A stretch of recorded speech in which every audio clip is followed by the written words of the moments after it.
नमस्कार, मी संदीप चव्हाण आणि आपण पाहताय पीसीएमसी न्यूज. अर्थात जनतेच्या दारी पीसीएमसीची सवारी आलेली आहे. उमेदवार या ठिकाणी येतो, बसतो आणि या सवारीतून आपली पुढची भूमिका स्पष्ट करतो. अगदी त्यानुसारच आत्ता आपल्या समोर या खुर्चीत शेजारी बसलेले आहेत प्रभाग क्रमांक 24 मधील अगदी तरुण तडफदार उमेदवार गणेश भाऊ गुजर. मी पहिल्यांदा तुमचं खूप खूप स्वागत करतो. खरं तर आत्ता इथं लढाई जी आहे तुमची, ज्यांच्या विरोधात लढाई आहे ते याआधी देखील या ठिकाणी नगरसेवक म्हणून राहिलेले आहेत आणि खासदारांचे पुतणे देखील आहेत. आणि आता तुमची लढाई जी आपण ज्याला म्हणतो फाईट, आता पिंपरी चिंचवडमध्ये त्याची चर्चा पण सुरू झालेली की नेमकं या ठिकाणी कोण निवडून येईल. अर्थात गणेशजी, मला एक पहिला प्रश्न तुम्हाला विचारायचा आहे. आतापर्यंत खूप मुलाखती तुम्ही दिलेल्या आहेत, पण एक आगळीवेगळी मुलाखत आहे, थेट सवारीमध्ये तुम्ही बसलेला आहात. काय वाटते याबद्दल, काय सांगता येईल पीसीएमसीच्या या उपक्रमाबद्दल?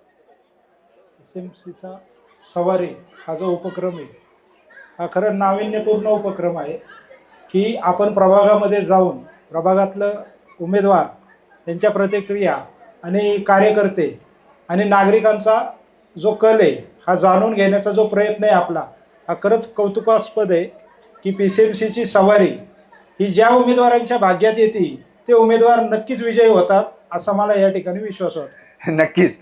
खरं तर या सवारीत तुम्ही बसलेला आहात आणि खरं म्हणजे तुम्ही आता स्पष्टपणे सांगितलं की इथून पुन्हा एकदा विजय रथ माझा सुरू होईल.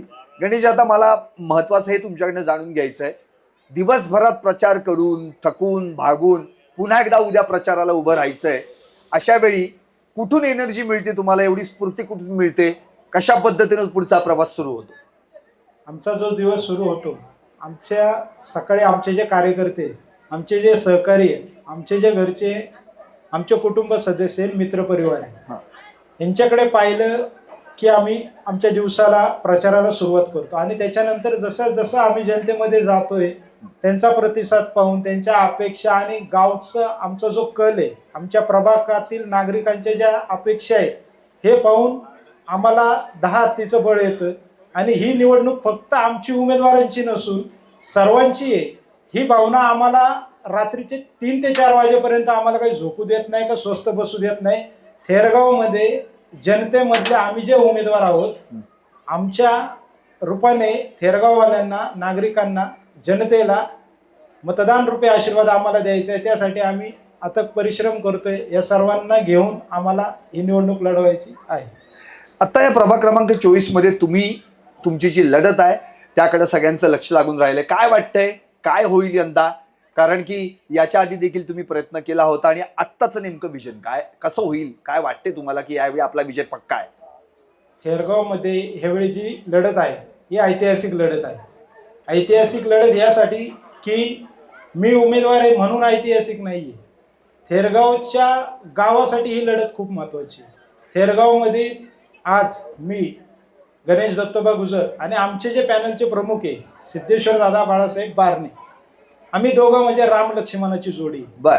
आणि लक्ष्मणाने हे कधी स्वप्न नाही पाहिलं की मला गादीवरती बसायचे का रामांना गादीवरती बसायचं. आमच्या दोघांमध्ये जो पण कोणी गादीवर बसणार ना तो थेरगावचा ऐतिहासिक विजय असणार आहे. या ठिकाणी एवढंच सांगतो की थेरगावमध्ये आज या ठिकाणी जी पण लढाई आहे, मी भाजपचा निष्ठावंत कार्यकर्ता आहे आणि भाजपचा कार्यकर्ता प्रत्येक वेळेस मनाशी एकच स्वप्न उराशी बाळगून असतो की भाजपचा उमेदवार आपणाला विजयी करायचा आहे.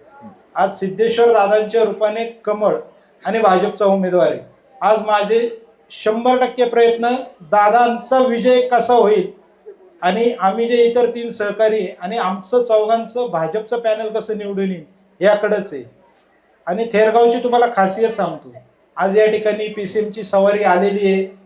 थेरगावच्या इथून मागे जे 4 इलेक्शन झालेले आहेत त्याच्याबद्दल थोडंसं मी तुम्हाला सांगतो की इथून मागे ज्या पण थेरगावच्या 4 इलेक्शन झाले नगरसेवक पदाच्या, प्रत्येक वेळेस मी ज्या उमेदवाराबरोबर होतो, थेरगावकरांना माहिती, मी ज्या उमेदवाराबरोबर होतो तो उमेदवार निवडून आलेला आहे. ही थेरगावची जनतेला माहिती.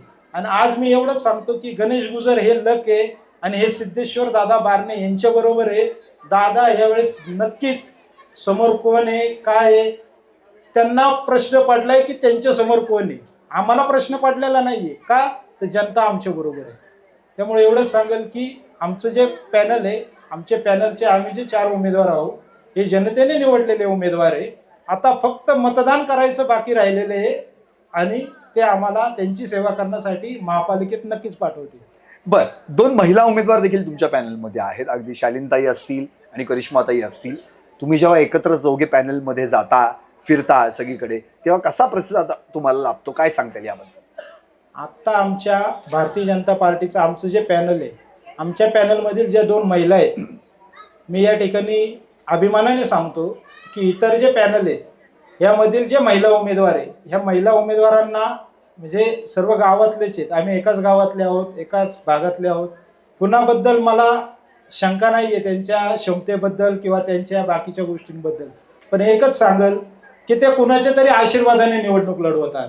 पण आमच्या 2 महिला सक्षम उमेदवार अशा आहेत ज्या परिसरातील ज्या महिला भगिनी आहेत, त्यांचे जे सहकारी आहेत, त्यांनी जे केलेलं काम आहे ह्याच्या जोरावर निवडणुकीला सामोरे जात आहे.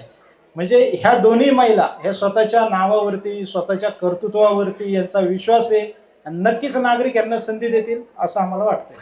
तिकडे भाजपनं अगदी म्हणजे काल पण शंकरभाऊंनी सांगितलं की काही झालं तरी अबकी बार सोपार हे 100% होणारच. तो सोपार जो होणार आहे त्यामध्ये हे पॅनलचे 4 जण असणार ना? प्रभाग क्रमांक 24चे हे 4 पासूनच सुरुवात होती ते 100 जण. म्हणजे अबकी बार सोपार जे होणार आहे ना, हे 4 पासूनच सोपार होणार. अच्छा, पहिले 4 नंबर आमचेच असणार आहे थेरगाव मध्ये. बर, मला आता आणखी एक महत्वाचा प्रश्न विचारायचा आहे. तुम्ही नेहमी म्हणजे अगदी समाजकार्याच्या माध्यमातून तर सगळ्यांनाच परिचित आहात आणि आता महापालिकेत जर तुमचं पाऊल पडलं तर तो समाजसेवक नगरसेवकाच्या मागे नाही राहणार ना, तो पुढेच राहणार आहे ना कायम. थेरगाव मध्ये आज ही जी लढत आहे, आमचे पॅनलचे प्रमुख जे सिद्धेश्वर दादा बाळासाहेब बारणे आहेत, ह्या कुटुंबात जवळपास 6 वेळा नगरसेवक पद आहे, सरपंच पद आहे. हो, ह्या कुटुंबाबरोबर ज्यावेळेस आम्ही निवडणूक लढवतोय ते आमचे पॅनल प्रमुख आहे. थेरगावकरांना माहिती आहे की ह्या कुटुंबाने आणि आमच्या पॅनल प्रमुखाने थेरगावचा सर्वांगीण विकास केलेला आहे. असं हे पॅनल आहे, असे आम्ही उमेदवार आहे. आणि इतर जे कोण आहेत ना, यांनी थेरगावचा विकास नाही केला, यांनी स्वतःचा विकास केलेला आहे. हे तुम्ही पाहू शकता. 25-30 वर्षात ह्या कुटुंबाने आज जे शेती व्यवसाय करत होते, आज त्यांचं जे व्यवसाय होतं, कुटुंबाचं उत्पन्नाचं साधन होतं, ते त्याच ठिकाणी आहेत. ते त्याच्यात उदरनिर्वाह करतात आणि समाधाने आनंदाने थेरगावचं गाव पण जपतात. म्हणजे पर्यायी नगरसेवकाची सत्ता आपल्या घरी असून देखील त्यांनी गावचा विकास केला. आणि इतर कोण आहे यांनी गावचा विचार न करता फक्त स्वतःचा विकास केला, हे सर्वांना माहिती आहे. बर, नक्की. अगदी आता मी शेवटाकडे येतो.